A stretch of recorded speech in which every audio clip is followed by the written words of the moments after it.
avec Khaled Fika.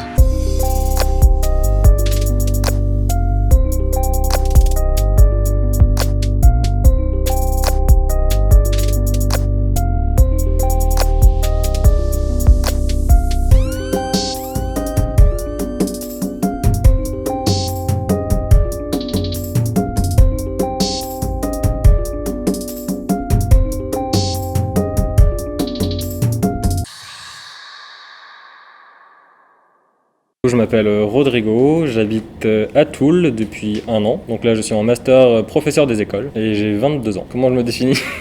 Je veux dire quelqu'un de toujours souriant, je veux dire spontané. Je suis quelqu'un d'ouvert également, donc sans prise de tête on va dire. Alors du coup, quand j'étais ado, je pensais que j'étais bisexuel, mais en fait, non, je suis plus gay, donc homosexuel. Et donc depuis mes 16 ans, j'ai découvert ça. Mais je sais que j'avais déjà des attirances au collège. Mais c'est vrai que, pour moi, je pensais que c'est plus naturel qu'autre chose. Puis j'en parlais pas, mais du coup, ouais, j'ai plus découvert ça au lycée. Je pense que je me suis affirmé quand j'étais plus chez ma mère, du coup. Parce que du coup, ma mère, sur les questions de tout ce qui est homosexualité, elle est vraiment fermée, donc j'en parlais pas chez moi. C'est quand j'étais à l'internat au lycée avec mes amis que vraiment je me suis ouvert et puis j'ai assumé par la suite. Donc c'est là que j'ai fait mon coming out à 17 ans. Je l'ai fait au lycée. Donc il y avait ma mère et la CPE. C'est la CPE qui m'a dit que je pouvais le faire avec elle si je voulais. Donc comme j'étais stressé, du coup j'ai accepté de le faire avec elle. Ma mère, elle m'a dit qu'elle avait eu des doutes et que pour elle ça changerait pas, que je restais son fils. Donc en vrai ça s'est bien passé, mais même si elle accepte pas vraiment, elle me laisse quand même vivre mon choix. Comme quoi oui, on est tous égaux, je veux dire, bien qu'on ait par exemple des cheveux différents, même couleurs de peau différentes, je veux dire, je pense qu'on peut tous avoir les mêmes droits. Puis voilà, comme j'ai dit, on doit tous se respecter, donc peu importe ses choix, je veux dire, ses pensées, pour tout le monde, la même chose. La honte, du coup, oui, c'est une émotion pour moi qui peut venir, je veux dire, souvent, après ça dépend vraiment de ce qu'on pense. Tu vois, il y a des personnes qui sont plus ou moins honteux, je veux dire, mais après ça dépend des représentations. Par exemple, je connais des gens qui sont bi, et du coup, pour eux, ils ont honte d'aimer du coup les hommes. Et après, oui, je veux dire, ça dépend de leur famille. Du coup, comme j'ai dit, moi, quand j'étais ado, j'avais un peu honte, tu vois, d'aimer aussi les hommes. Et après, j'ai vu que j'étais pas le seul. Et que de toute façon, il faut vivre pour soi. Donc, je trouve que voilà, on est tous uniques. Puis il faut s'assumer. Donc, en tout cas, tout ce qui est homosexualité, etc., je pense qu'il n'y a pas raison d'avoir honte. Puis ça existe partout, je veux dire, dans tous les pays, je pense qu'on peut en trouver. Du coup, mes attirances, c'était vraiment au collège. Bon, j'avais des petites amies, même si en fait je préférais déjà les hommes. Donc, et après, où c'est vraiment que j'ai assumé, je veux dire, c'est au lycée. Quand je voulais, voilà, par exemple, avoir des petites amies. Je voyais que les filles, ça m'intéressait pas plus que ça. Donc, je me suis vraiment tourné chez les hommes. Puis j'avais des amis qui étaient ouverts, je veux dire, ils n'étaient pas là à juger. Donc, c'est avec eux que j'ai vraiment assumé.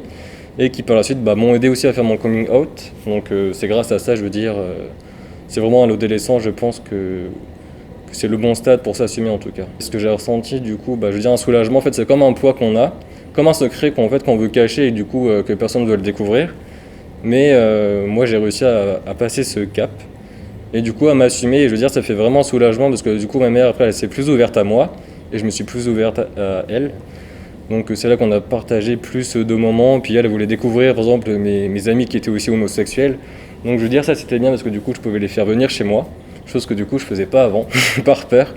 Donc c'était un soulagement. Et bien pour moi c'est une attirance qu'on a vers quelqu'un d'autre.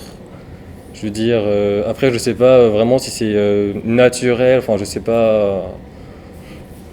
Parce qu'il y a les scientifiques qui disent à la fois que ça peut venir d'hormones lors du fœtus ou des philosophes qui pensent que ça vient de l'éducation ou ça je sais pas du tout, mais en tout cas je pense que déjà que quand j'étais ado, 13-14 ans, j'étais déjà attiré par les hommes et on a tous nos attirances, donc la société a ses normes comme ses valeurs et du coup d'une société à une autre on a des normes différentes et du coup on peut pas correspondre à une société, par exemple en France, comme à une autre société qui des fois est plus cadrée ou moins ouverte d'esprit. Donc les normes c'est vraiment propre à chaque société et du coup c'est ce qui fait aussi les valeurs chez l'être humain. Après je pense qu'il faut respecter les normes de chaque société mais Après, on peut pas juger non plus les autres parce qu'on n'a pas la même éducation, la même vision du coup. Ah, la féminité, du coup, pour moi, c'est ce qu'on revoit dans les pubs, par exemple.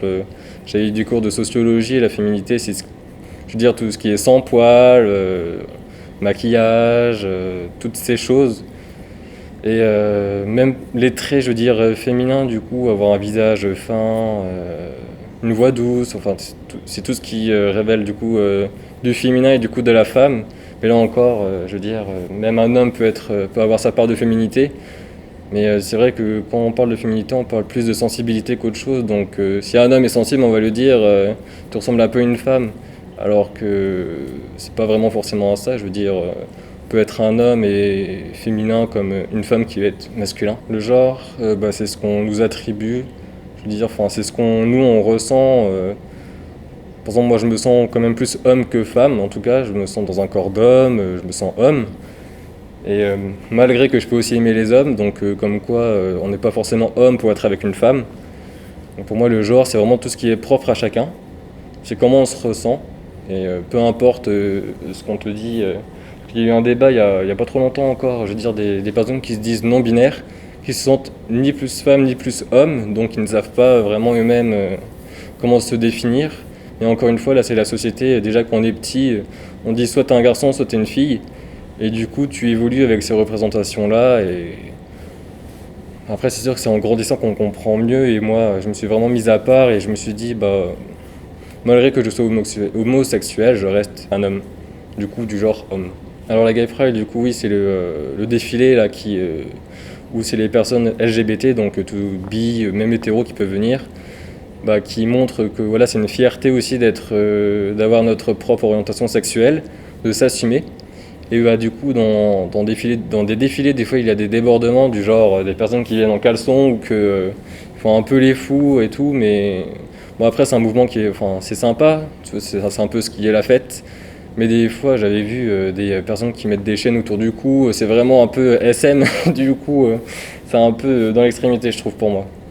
Alors, l'homophobie, ils disent tout le temps que c'est une peur. Je trouve pas que c'est une peur. Je dis plus que c'est quand même de la haine. Donc pour moi l'homophobie c'est quelqu'un qui n'aime pas du coup tout ce qui est pas homosexuel. Je veux dire après il y a des hétéros qui peuvent aimer les lesbiennes du coup ça les intéresse mais pour ce qui est des hommes non ils aiment pas et pour eux ils trouvent pas ça normal et du coup ils les aiment pas et ils les insultent de pédés, de tapettes, de tout ce qui est les insultes dénigrantes. Donc pour moi un homophobe c'est quelqu'un qui a juste la haine envers les homosexuels. Alors moi par chance j'ai jamais été agressé physiquement.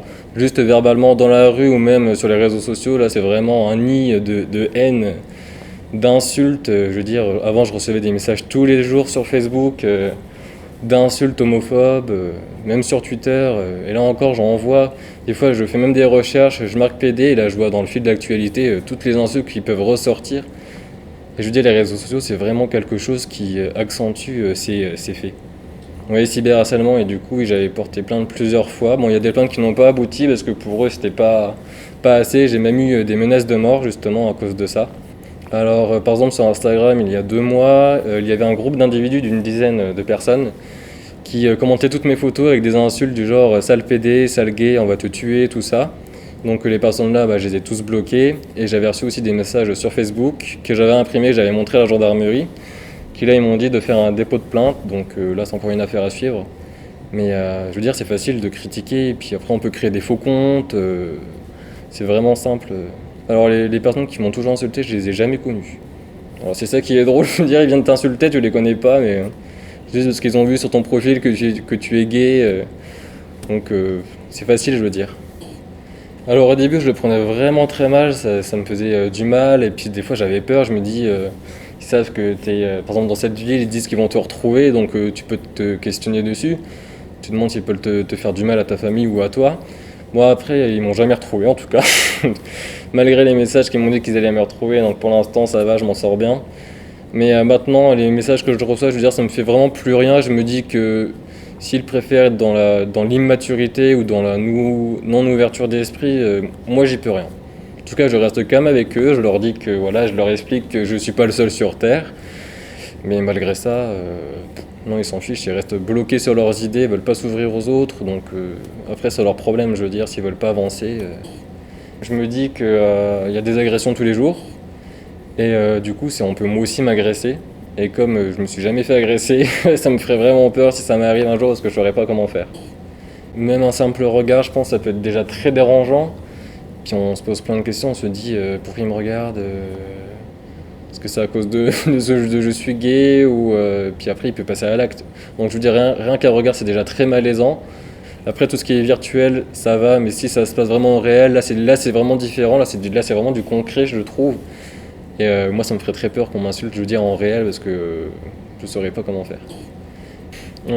Comme j'étais à l'internat, je veux dire, déjà, il y avait des insultes pour ça, mais c'était pas vraiment destiné à moi parce qu'à l'internat, je disais rien, j'étais vraiment fermé sur moi, j'allais pas m'ouvrir aux autres de toute façon sur ce sujet-là. Du coup, oui, j'aimais bien m'habiller, je veux dire, plus extravagant qu'autre chose. Voilà, c'était juste, voilà, comme ça, pour m'affirmer. Mais déjà, c'était difficile parce que mes parents, enfin, ma mère m'aidait pas en tout cas pour ça. Donc, par exemple, quand je voulais m'acheter quelque chose, elle me disait non, c'est trop excentrique, du coup, elle voulait pas que je le porte. Donc, ce qu'elle trouvait, elle le prenait.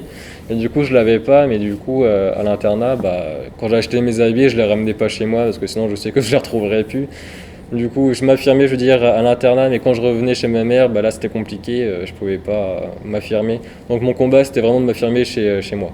C'est vraiment des couleurs pétillantes, je veux dire, même mini-short, enfin.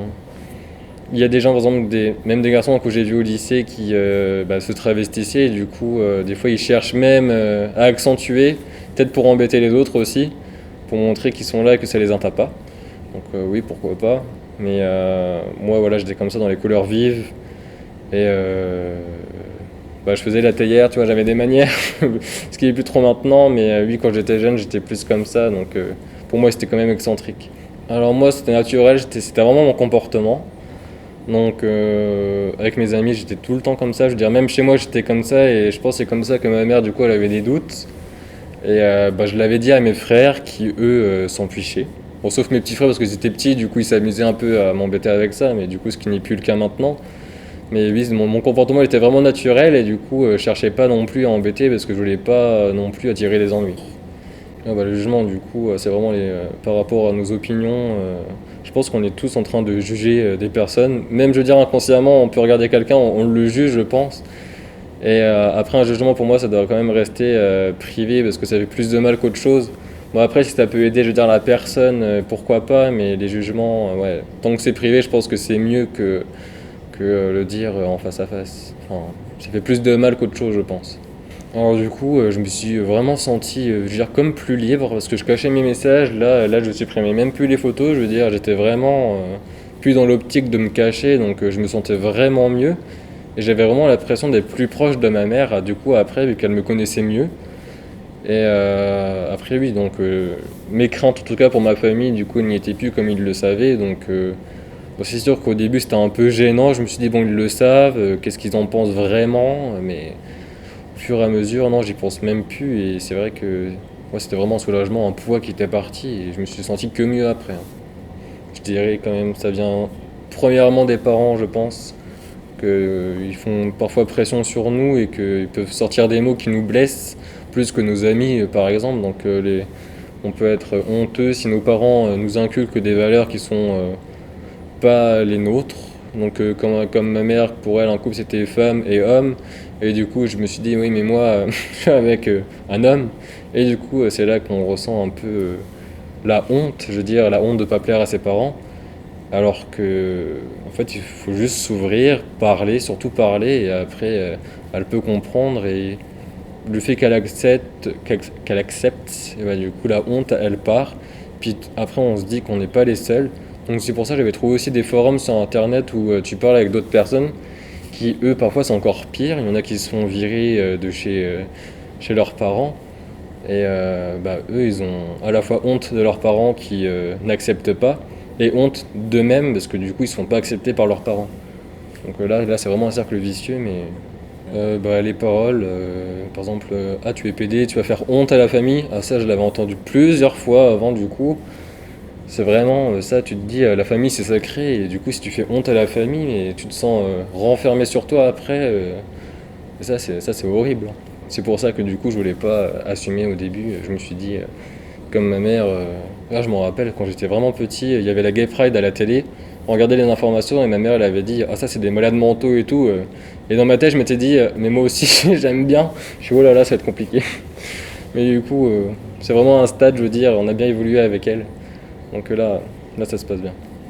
La société en France du coup je trouve qu'elle est beaucoup plus ouverte qu'avant. Bon malgré qu'il y a encore les questions je veux dire de droit par rapport aux homosexuels comme le fait d'avoir un enfant, je trouve que c'est encore compliqué en France. Bon, le mariage, c'était vraiment une belle étape, en tout cas depuis 2012, je crois, je sais plus. Je veux dire, on a quand même des avancées. Tant qu'on recule pas, pour moi, c'est déjà bon signe. Donc, la société encore, ça va. Bon, ça dépend encore des politiques. Par exemple, en ce moment, il y a quand même plus d'extrême droite qui arrive, et du coup, on se dit, s'ils veulent du coup se renfermer sur les valeurs qu'ils ont instaurées depuis 2012 sur les homosexuels, là ça peut être vraiment après un dégât et ouais, ça peut causer des dégâts. Mais en tout cas là pour l'instant en France je trouve que ça va encore. Par exemple comme le mariage gay qui est venu quand même plus en retard que les autres parce qu'en Espagne c'était venu en 2007, quelque chose comme ça. Après c'est vrai que la France elle est quand même en retard par rapport aux autres pays européens, ça c'est vrai. Comme si la France prenait exemple sur les autres pays du coup, mais tant que je veux dire ça se fait encore, c'est déjà bien, mais c'est vrai qu'on est un peu en retard et peut-être que la France du coup peut avoir honte de ce retard, alors que la France normalement c'est le pays de la liberté, de l'égalité, donc pourquoi je veux dire en France on peut pas encore avoir adopté un enfant alors que par exemple aux États-Unis on peut, donc c'est encore, je veux dire des valeurs éthiques qui sont pas encore acquises en France. Mon orientation sexuelle, je veux dire comme je l'ai assumé maintenant, j'en ai plus honte, déjà j'en suis fier, j'ai même pu choisir mes études, donc ça c'est top. Oui, je suis quelqu'un d'indépendant, donc c'est ça que vraiment que je suis le plus fier, je pense, et que puis j'assume, je veux dire, ce que je dis, mes opinions, et puis j'en ai plus peur maintenant, donc oui, je suis plus fier de ça pour l'instant de moi. Quand je vois encore les messages que je reçois d'homophobie, je me dis, mais après, je peux pas non plus faire le travail des politiques. C'est à eux de jouer dans l'éducation nationale par rapport à ça, et c'est ce qui se passe en ce moment aussi avec la nouvelle matière de l'EMC qui est arrivée dans l'école primaire.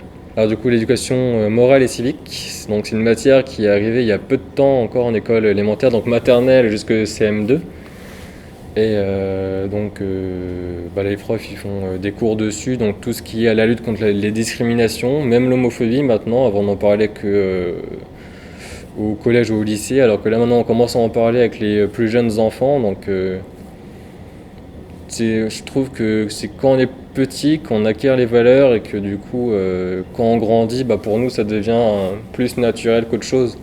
Parce que quand on était petit, même moi, on n'en avait pas parlé. Et du coup, arrivé au collège, quand je me dis que j'aimais les hommes, tu te sens différent. Et du coup, tu te demandes pourquoi moi et pas les autres, alors qu'en fait, si, il y en a, mais c'est juste qu'on ne savait pas. En France, on n'est pas, enfin, je sais même pas on est combien d'homosexuels. Après, il y a plus de coups quand même hétéros à ma connaissance. Et du coup, oui, on peut se sentir différent. Mais je veux dire, personne n'est pareil. Je veux dire, on est tous différents en fait, mais tous égaux. Et bien du coup, c'est l'éducation, je pense déjà des parents en premier lieu. Puis après, en second lieu, l'école. L'école qui viendrait donc expliquer ce genre de choses. J'avais vu une vidéo l'année dernière dans les quartiers difficiles où il y avait deux intervenants du coup pour la lutte contre l'homophobie qui venaient dans des collèges et j'avais vu du coup une séance de ce qu'ils faisaient et c'est vrai que les enfants du coup pour eux ils trouvaient pas ça normal, ils rigolaient parce qu'en fait ils connaissaient pas. Je pense avant pour eux même leur famille je pense leur avait dit que c'était pas naturel donc ils disent ce que les parents disent. Et du coup c'est bien qu'ils viennent pour montrer ça et dire qu'en fait c'est pas un problème. Donc oui, pour lutter contre ça, faut en parler dès le plus jeune âge, je pense, du moment qu'on comprend. Ouais, moi, ça va, comme du coup, je vais faire prof. On n'est pas non plus dans l'extrême droite, je veux dire, tous les profs sont à peu près de gauche, ils ont à peu près les mêmes idées, tout ce qui est inclusion sociale, donc je me dis, moi encore, je serais accepté par rapport à mes collègues. Et encore, je suis même pas le seul, parce qu'il y en a 3 que je connais qui sont profs, qui sont homosexuels, donc là encore, je serais dans l'inclusion sociale, ça va.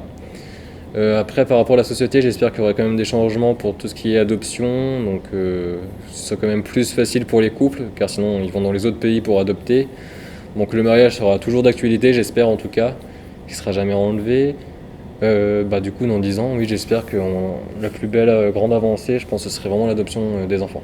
Parce que fonder une famille, je veux dire, c'est pas réservé aux couples hétéros, même un gay veut un enfant et pourquoi il pourrait pas l'avoir. Je pense que la phrase c'est on est tous différents mais tous égaux. Et du coup, avant de juger, je pense qu'il faut se regarder soi-même, se dire qu'on est différent malgré nos opinions, nos valeurs qu'on a eues, mais qu'en fait on est tous égaux et que pour apprendre sur les autres, il faut s'ouvrir. Et c'est en s'ouvrant aux autres qu'on qu'on peut évoluer dans la société et lutter contre les discriminations.